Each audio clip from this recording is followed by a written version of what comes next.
오늘도 우리 기뻐하는 교회 수예배 함께 하신 여러분들을 주님의 이름으로 사랑하고 축복합니다. 다 함께 사도신경으로 우리 신앙을 고백하겠습니다. 전능하사 천지를 만드신 하나님 아버지를 내가 믿사오며 그 외아들 우리 주 예수 그리스도를 믿사오니 이는 성령으로 잉태하사 동정녀 마리아에게 나시고 본디오 빌라도에게 고난을 받으사 십자가에 못 박혀 죽으시고 장사한 지 사흘 만에 죽은 자 가운데서 다시 살아나시며 하늘에 오르사 전능하신 하나님 우편에 앉아 계시다가 저리로서 산자와 죽은 자를 심판하러 오시리라. 성령을 믿사오며 거룩한 공예와 성도가 서로 교통하는 것과 죄를 사하여 주시는 것과 몸이 다시 사는 것과 영원히 사는 것을 믿사옵나이다. 아멘. 다 함께 찬송가 405장 찬양하겠습니다.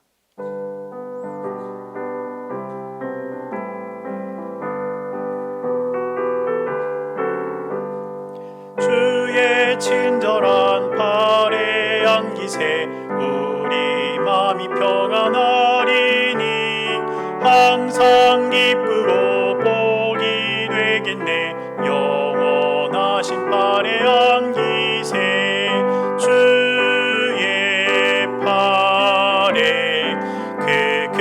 팔에 안기세 주의 팔에 영원하신 팔에 안기세 날이 갈수록 주의 사랑이 푸르 광명하게 비치고 천성 가는 길 편히 가리니 영원하신 팔에 안기세 주의 팔에 그 크신 팔에 안기세 주의 팔에 영원하신 팔에 안기세 주의 보좌로 나아갈 때에 기뻐 찬미 소리 외치고 겁과 두려움 없어지리니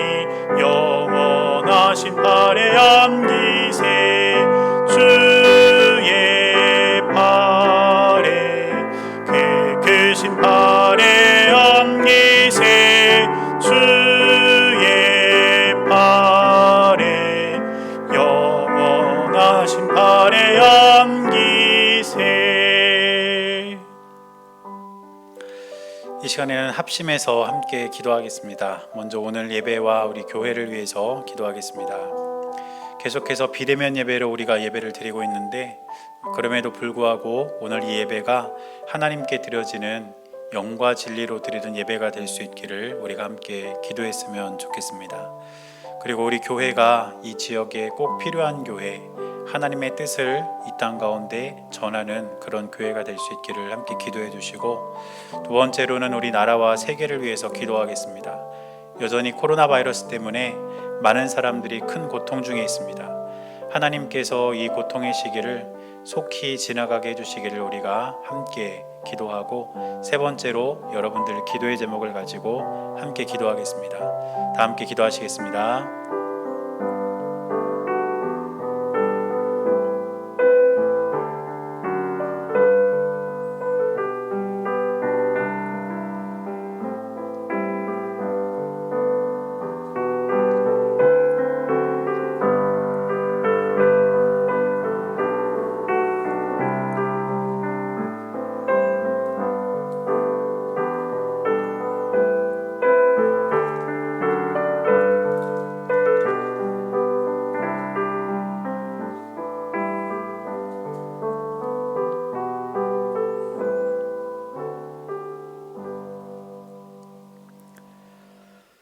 살아계신 하나님 감사합니다. 지난 3일간도 우리를 주님의 품 안에 보호하여 주셨다가 다시 주님 앞에 나와 예배할 수 있도록 인도해 주시니 감사를 드립니다. 하나님, 우리가 예배하는 자리가 비록 교회가 아닐지라도 지금도 우리와 함께 하시는 하나님께 영과 진리로 예배하는 우리가 될 수 있도록 인도하여 주시고, 이 예배를 통해 우리 주님을 더욱더 깊이 알아가는 귀한 시간이 될 수 있도록 하나님 함께하여 주옵소서. 이곳에 우리 기뻐하는 교회를 세우신 주님, 우리 교회가 이 지역에 꼭 필요한 교회, 영혼을 구원하고 하나님의 뜻을 전하는 교회가 될 수 있도록 인도하셔서 우리 교회를 주의 도구로 사용하셔서 하나님의 영광이 이 땅에 나타날 수 있도록 역사하여 주옵소서. 하나님, 우리나라와 온 세계가 여전히 코로나 바이러스로 인해 큰 어려움 가운데 있습니다. 이 고통의 시기가 속히 지나갈 수 있도록 은혜와 긍휼을 베풀어 주시고 이 모든 어려움으로부터 다시 한번 우리가 자유함을 얻어 하나님께 영광 돌리는 그날이 속히 돌아올 수 있도록 주님 역사하여 주옵소서. 이 시간 주 앞에 머리 숙여 예배하는 사랑하는 주의 자녀들의 삶 가운데 많은 기도의 제목들 또 마음의 소원들이 있습니다. 하나님께서 기억하여 주시고 우리의 기도를 들어주셔서 하나님의 때에 하나님의 방법으로 응답하여 주옵소서. 우리의 예배를 우리 주님께서 기쁘게 받아주실 것을 믿으며 살아계신 예수님의 이름으로 간절히 기도드렸습니다. 아멘.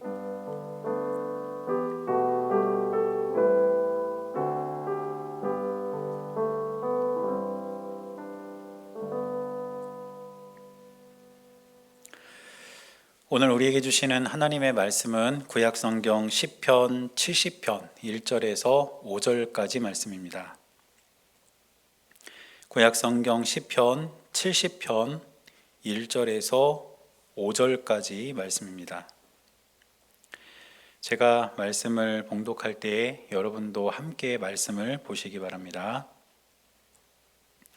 하나님이여 나를 건지소서. 여호와여 속히 나를 도우소서.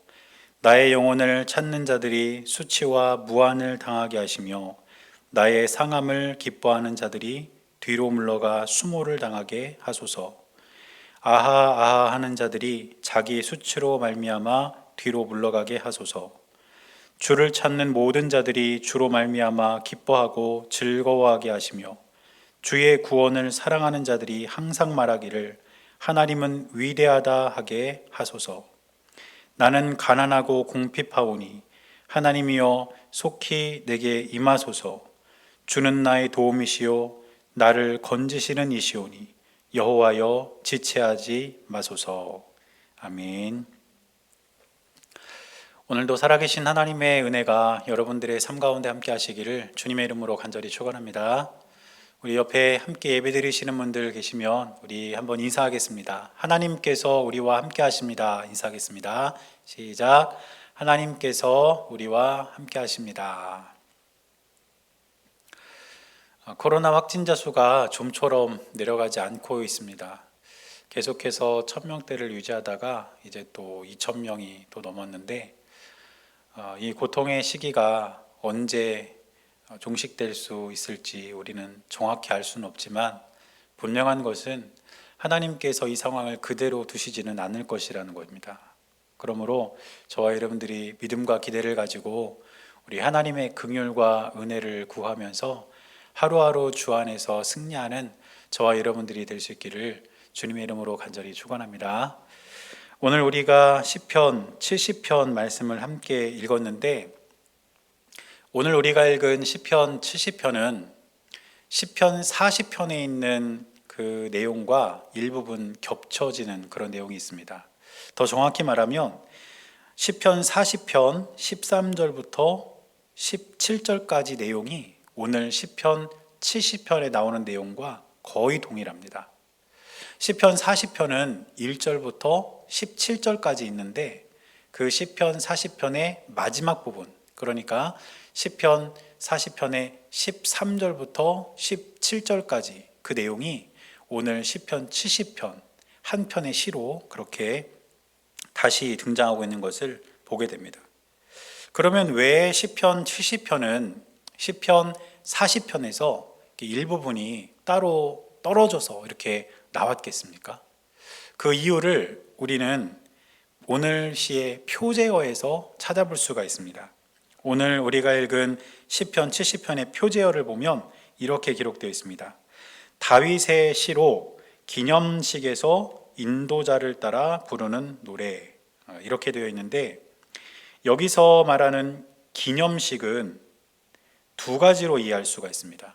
하나는 이 기념식이 절기를 뜻한다. 그렇게 우리가 이해할 수 있고, 다른 하나는 이 기념식이라는 말이 제사 의식을 뜻한다. 그렇게 이해할 수가 있습니다. 그런데 성경학자들이 이 시편 70편의 내용을 면밀히 분석을 해보니까 여기서 말하는 기념식은 어떤 기념식에 해당되는 절기를 의미한다기보다는 제사 의식을 의미한다고 보는 것이 이 내용상 더 타당하다라는 결론을 내렸습니다. 그래서 오늘 이 시편 70편은 다윗이 하나님께 제사를 드리면서 혹은 제사를 드리는 심정으로 시의 형식을 빌어 하나님께 드린 기도, 바로 그것이 시편 70편이라고 볼 수 있다는 것입니다. 그렇다면 여기서 우리가 한 가지 더 알아봐야 할 것은 무엇이냐면, 그러면 과연 다윗은 어떤 제사를 하나님께 드렸을까? 이런 내용을 우리가 조금 더 살펴볼 필요가 있습니다. 레위기에 보면 제사의 형식과 방법에 따라서 제사가 여러 가지로 구분이 되는데, 오늘 표제어에 등장하는 기념식에 해당하는 히브리어 단어가 여러 가지 제사 중에 속죄제에 해당하는 히브리어 단어와 같은 어원을 갖고 있습니다. 다시 말해서 오늘 이 시에 등장하는 표제어를 분석해 볼 때 다윗이 드린 제사는 속죄제일 것이다. 그렇게 우리가 판단할 수가 있다는 것입니다. 그런데 속죄제라는 것이 과연 무슨 제사일까? 이 속죄제는 사람이 하나님 앞에서 죄를 범했을 때에 그 죄사함을 위해서 드리는 제사가 속죄제였습니다. 그래서 죄로 인해서 멀어져 있던, 죄로 인해서 깨져 있던 하나님과 나와의 관계를 회복하기 위해서, 하나님과의 나와의 관계가 다시 이어지기 위해서 드려지는 제사가 바로 속죄제였다는 것이죠. 그래서 이런 내용들을 종합해 보면 시편 70편은 다윗이 하나님과의 관계 회복을 위해서 제사를 드리면서 시의 형식을 빌려 드린 기도인데, 이제 이 기도를 후대의 사람들도 제사를 드리면서 많이 사용을 했다는 것이죠. 그래서 그 내용이 시편 70편이라는 하나의 시의 형태를 가지고 지금까지 전해 내려오게 되었다. 이렇게 우리가 이해해 볼 수 있다는 뜻입니다. 그렇기 때문에 시편 이 70편에는 다윗이 하나님과의 관계 회복을 위해 하나님께 제사를 드리며 그렇게 지은 시이기 때문에 다윗의 참된 신앙이 이 시에 담겨 있고 하나님께 대한 진실한 마음이 이 시에 담겨 있는 것을 볼 수가 있습니다. 그래서 이 시는 다윗이 참된 신앙을 담아 하나님께 드린 기도라는 것을 알 수 있다는 뜻입니다. 그래서 오늘은 이 본문 내용을 중심으로 해서 다윗이 이 기도에 참된 신앙을 담아 하나님께 간구했다면 우리가 이 기도를 통해서 교훈을 얻을 수 있는 참된 신앙은 과연 무엇일까 살펴보면서 우리 또한 우리의 기도에 참된 신앙을 담아 하나님께 기도하는 저와 여러분들이 될 수 있기를 바랍니다. 첫째로 다윗은 이 기도에 어려울수록 하나님을 찾는 신앙을 담았습니다. 오늘 1절 말씀을 보면 다윗이 지금 얼마나 다급하고 위험한 상황에 처해 있는지를 우리가 알 수 있는데 1절 말씀에 보니까 다윗은 이렇게 하나님께 구합니다. 하나님이여 나를 건지소서, 여호와여 속히 나를 도우소서. 지금 다윗이 하나님을 향해서 부르짖는 이 간구의 중심에는 속히라는 단어의 강조점이 있습니다. 지금 다윗은 위급한 상황, 위험한 상황, 너무너무 다급한 어려움 가운데 처해 있다는 것이죠. 그리고 그런 상황 속에서 하나님께 기도하면서 어디에 강조점을 두고 있다는 것입니까? 속히. 하나님 빨리 나를 구원해 주십시오. 지금 당장 나를 건져주십시오. 이렇게 기도할 만큼 다윗은 다급하고 위험한 상황에 처해 있습니다. 그런데 이렇게 다급하고 위험한 상황에 처해 있는 다윗이 가장 먼저 한 것이 무엇이냐면 바로 하나님께 제사를 드리는 일이었다는 것이죠. 우리가 처음에 살펴봤던 것처럼 이 시는 제사를 드리며 지은 시입니다. 다시 말해서 다윗은 가장 큰 어려움에 있을 때, 가장 다급한 위기 상황에 있을 때 다른 것에 마음을 두고 다른 장소나 다른 사람을 찾은 것이 아니라 하나님께 그 마음을 향하고 하나님께 나아와서 하나님께 제사를 드린 것을 가장 먼저 선택했다는 뜻입니다.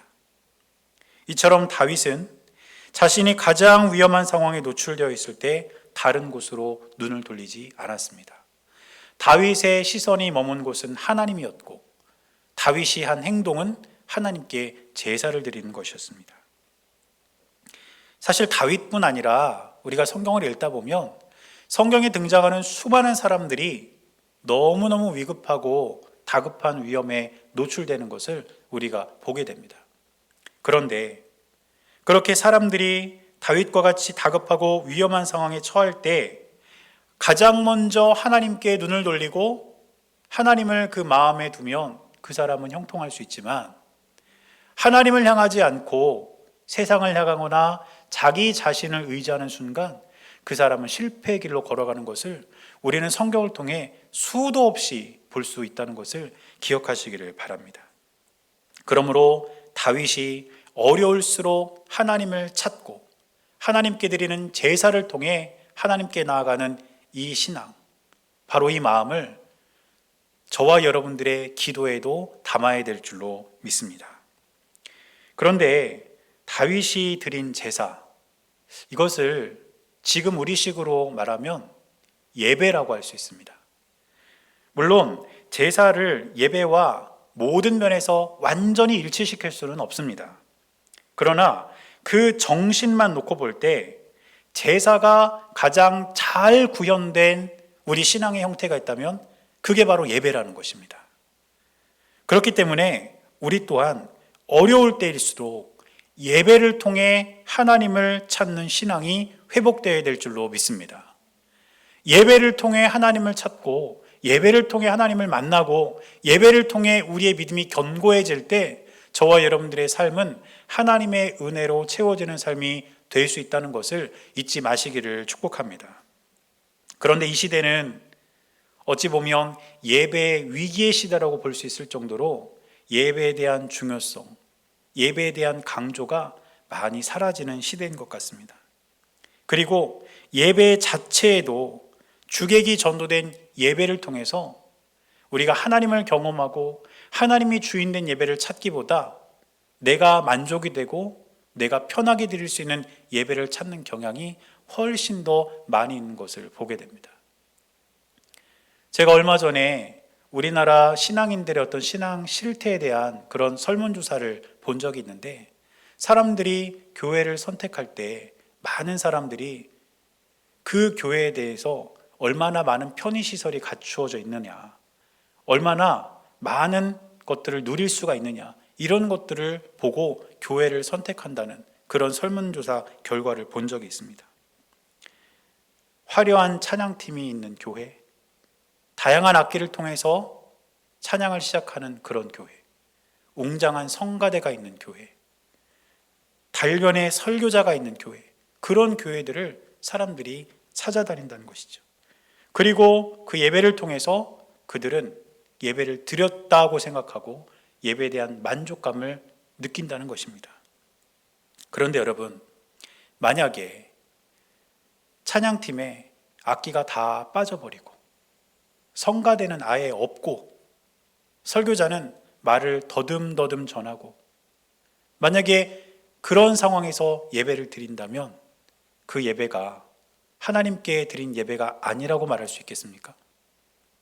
예배의 주인은 하나님이시고 그 예배에 하나님의 임재가 충만할 때 그 예배는 하나님께 드리는 온전한 예배가 되는 것이지 다른 것이 그 예배의 진정성을 평가하는 기준이 될 수는 없다는 것을 우리는 분명히 기억해야 될 줄 믿습니다. 물론 우리가 사용할 수 있는 다양한 악기를 동원하고 또 많은 사람들이 함께 모여서 웅장한 그런 찬양을 드리는 것도 나쁘다고 말할 수는 없지만, 무엇이 본질인가, 우리가 무엇을 통해 예배다운 예배를 드리는가, 그것에 대한 분명한 강조와 분명한 정신은 살아있어야 된다고 믿습니다. 제가 제대를 한 직후에 한 나라에 선교 여행을 간 적이 있는데, 그 나라는 신앙을 드러낼 수 있는 나라가 아닙니다. 그래서 저희가 선교 여행을 가서 찾아간 선교사님도 드러내놓고 선교를 하거나 그렇게 할 수 없는 상황이기 때문에 이제 회사를 이렇게 차려놓고 그 회사 안에서 예배를 드리는 그런 상황이었습니다. 저희들도 그곳에 가서 이제 예배를 드릴 때 회사 안에서 밤에 예배를 드리는데 불을 다 꺼놓고 촛불 2-3개만 켜고 예배를 드렸습니다. 왜냐하면 야심한 시간에 불이 켜져 있으면 혹시 밖에서 의심할 수 있으니까 불을 다 꺼놓고 이제 예배를 드립니다. 마음 놓고 찬양할 수도 없어요. 목소리를 속으로 막 삼켜가면서 찬양하고 기도합니다. 그리고 선교사님이 말씀을 전할 때에도 아멘도 크게 할 수가 없어요. 그런데 저는 그때 그렇게 하나의 악기도 없이 소리치며 찬양할 수도 없는 그런 상황에서 드린 그 예배 속에서 하나님의 강력한 임재를 느꼈던 그런 기억이 아직도 생생합니다. 여러분, 참된 예배는 외부 환경에 영향을 받는 예배가 아니라 우리의 마음이 얼마나 하나님을 향해 있느냐, 여기에서 그 예배의 진정성이 결정된다는 사실을 기억하시기를 바랍니다. 그리고 제가 바라고 기도하는 것은 우리 기뻐하는 교회 성도님들은 하나님께 집중하는 예배를 통해서 어려울 때일수록 하나님을 찾으시기를 바라고, 그 신앙을 여러분들의 기도에 담을 수 있는 귀한 은혜가 여러분들의 삶 가운데 있게 되시기를 주님의 이름으로 간절히 축원합니다. 그리고 두 번째로 다윗이 자신의 기도에 담은 신앙은 무엇이었냐면 공동체를 위해 중보하는 신앙이었습니다. 다윗은 오늘 이 기도를 통해서 개인을 넘어 공동체를 위해 중보하는 그 신앙을 이 기도에 담고 있습니다. 나만을 위해서 드리는 기도가 아니라 공동체를 위해서 드리는 기도를 하나님께 드리고 있다는 것이죠. 오늘 4절을 보니까 다윗은 이렇게 말합니다. 주를 찾는 모든 자들이 주로 말미암아 기뻐하고 즐거워하게 하시며 주의 구원을 사랑하는 자들이 항상 말하기를 하나님은 위대하시다 하게 하소서.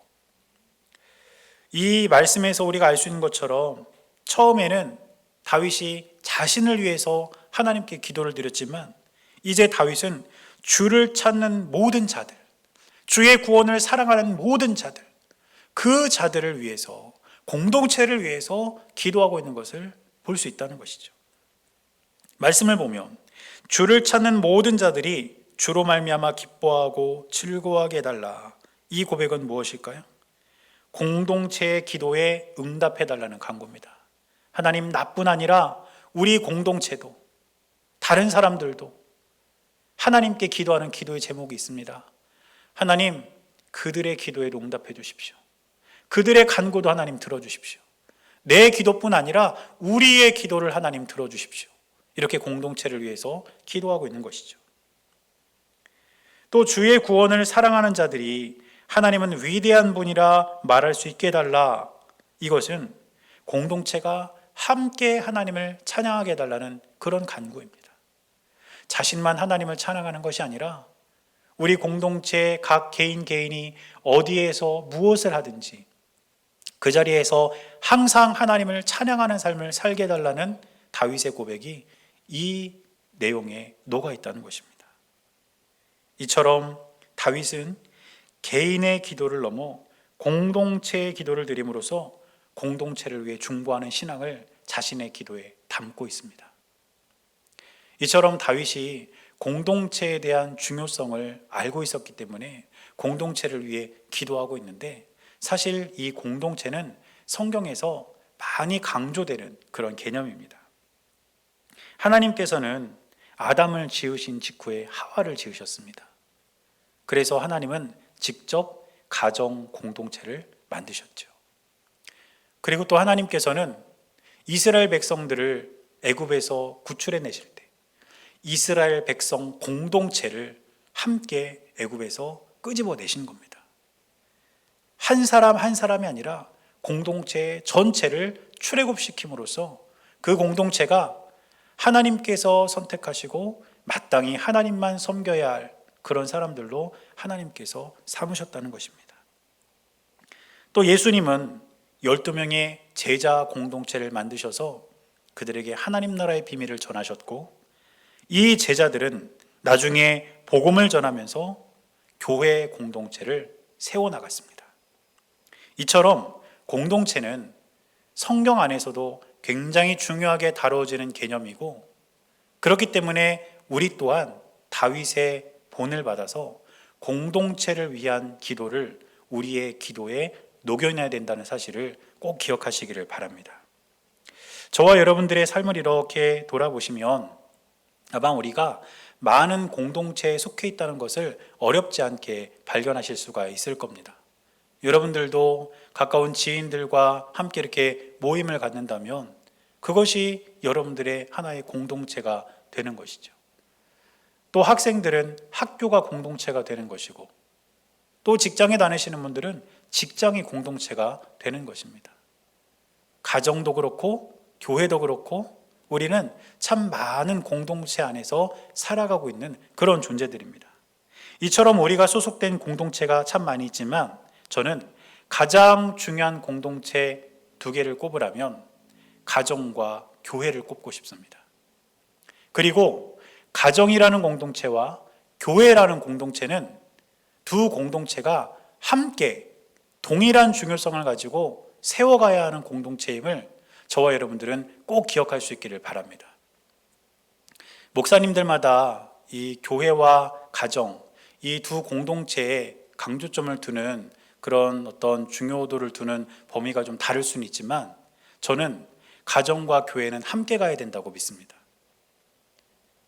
교회 때문에 가정이 희생이 되어서도 안 되고, 반대로 가정 때문에 교회가 희생이 되어서도 안 됩니다.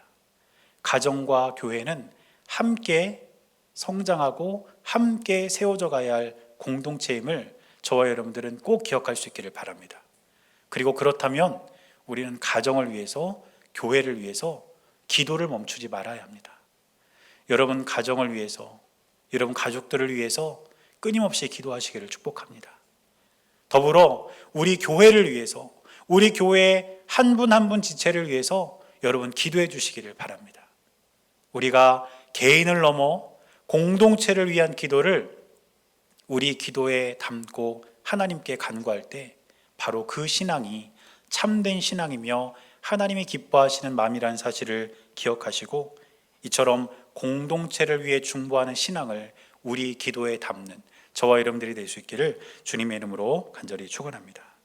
그래서 이 시대는 이기주의가 판을 치는 세상이지만 우리만큼은 개인주의, 이기주의를 넘어서서 공동체 안에서 하나님의 뜻을 이루어가는 하나님의 자녀들이 될 수 있기를 바랍니다. 그래서 사도 바울은 이 공동체를 유지하기 위해, 이 공동체를 이루어감에 있어서 너무너무 중요한 진리 하나를 말씀으로 남겼는데, 로마서 12장 15절을 보니까 이렇게 기록합니다. 즐거워하는 자들과 함께 즐거워하고 우는 자들과 함께 울라. 저는 이 말씀이 공동체를 위해 중보하는 저와 여러분들의 지침이 될 수 있기를 바랍니다. 여러분들 주위에 함께 공동체를 이루어가는 우리 교우들 가운데 슬픈 일이 있으면 같이 울어줄 수 있는 우리가 될 수 있기를 바랍니다. 또 기쁜 일이 있으면, 좋은 일이 있으면 함께 축하해주고 함께 기뻐해주고 그럴 수 있는 저와 여러분들이 될 수 있기를 축복합니다. 그래서 이 공동체를 위한 중요성을 우리가 잊지 않고 그 신앙을 우리의 기도에 잘 녹여냄으로써 하나님의 뜻을 이루어가는 저와 여러분들이 될 수 있기를 주님의 이름으로 간절히 축원합니다. 그리고 마지막으로 다윗이 자신의 기도에 담은 참된 신앙은 무엇이냐면 하나님의 은혜를 구하는 신앙입니다.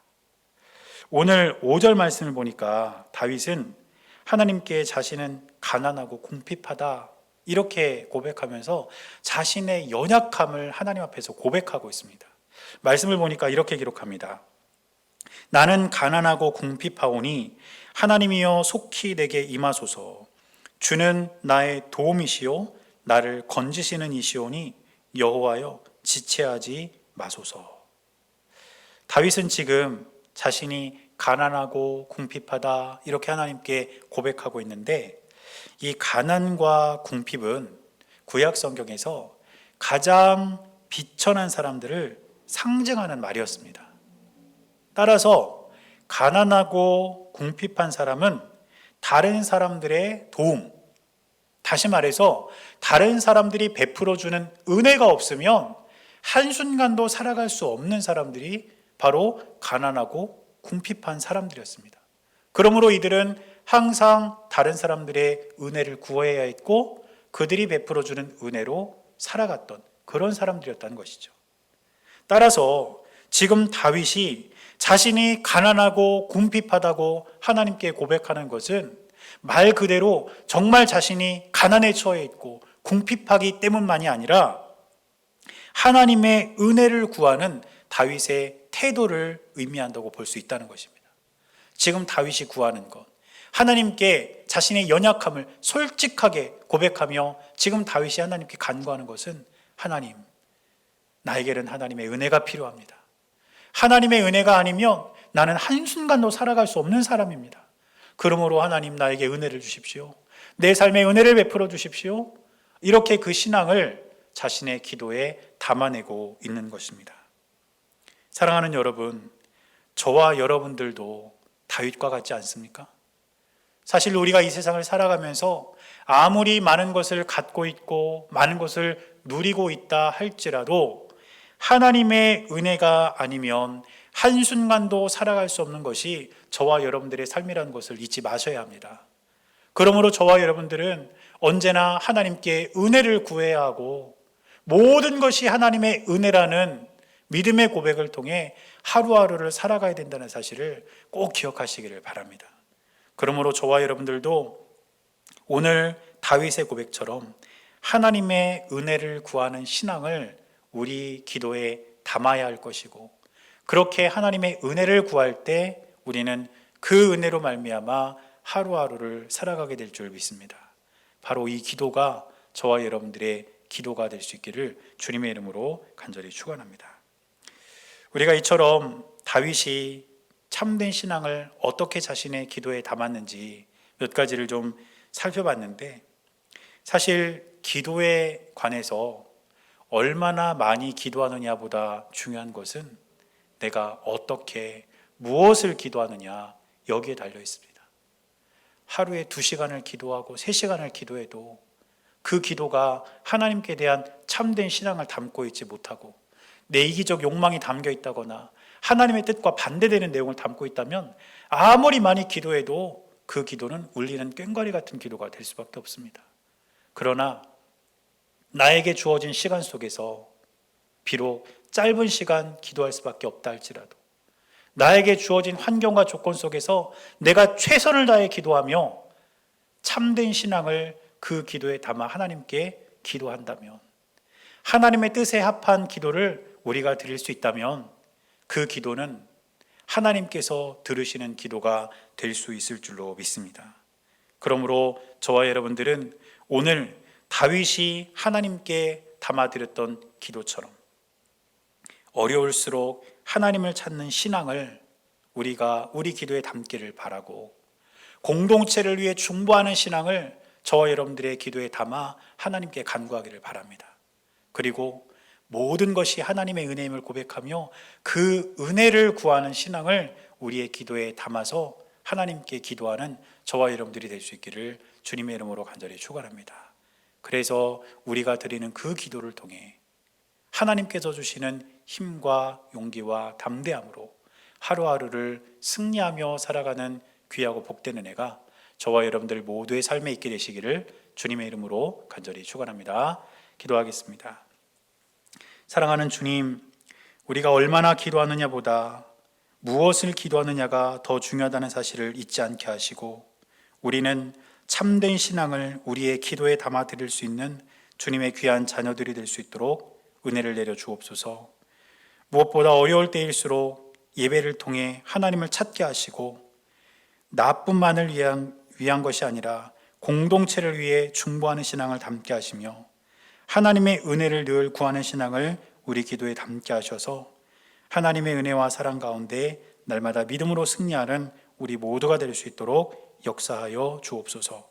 우리 주님께서 언제나 함께하여 주실 것을 믿으며 살아계신 예수님의 이름으로 간절히 기도드렸습니다. 아멘. 찬송가 365장 함께 찬양하겠습니다.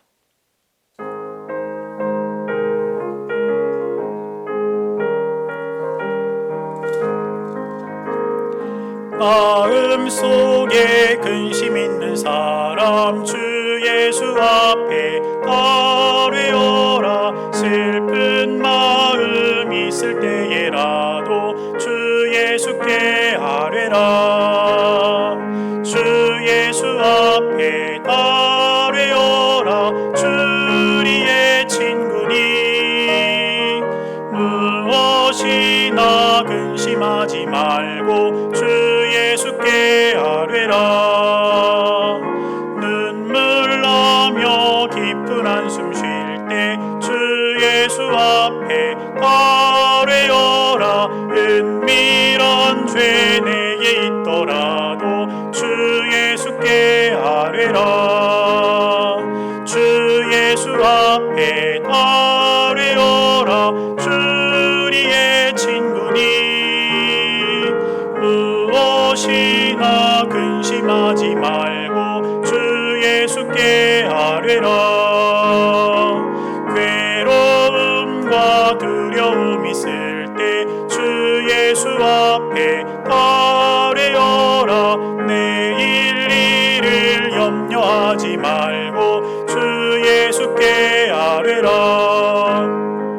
주 예수 앞에 아뢰어라. 주리의 친구니 무엇이나 근심하지 말고 주 예수께 아뢰라. 죽음 앞에 겁을 내는 자여 주 예수 앞에 아뢰어라. 하늘나라 바라보는 자여 주 예수께 아뢰라. 주 예수 앞에 아뢰어라. 주리의 친구니 무엇이나 근심하지 말고 주 예수께 아뢰라. 오늘도 우리 기뻐하는 교회 수요예배 함께 하신 여러분들을 다시 한번 주님의 이름으로 사랑하고 축복합니다. 특별한 교회 소식은 없습니다. 다만 코로나 확진자 수가 좀처럼 줄어들지 않고 있는데 우리 교회 성도님들도 지금 이제 백신을 계속해서 이렇게 접종하고 계신 걸 알고 있습니다. 아무쪼록 여러분 건강들 유의하시고 저는 여러분들을 위해서 더 열심히 기도하도록 하겠습니다. 늘 주 안에서 승리하시기를 바랍니다. 제가 축도하고 오늘 수요예배 마치겠습니다. 이제는 우리 주 예수 그리스도의 은혜와 하나님 아버지의 크고 놀라우신 사랑과 성령님께서 함께 하시는 귀하고 복된 은혜가 참된 신앙을 우리의 기도에 담아드리며 하나님의 뜻대로 이 땅을 살아가기를 결단하는 사랑하는 주의 백성들의 모든 삶 가운데 이제로부터 영원토록 함께 하시기를 주님의 이름으로 간절히 축원하옵나이다. 아멘.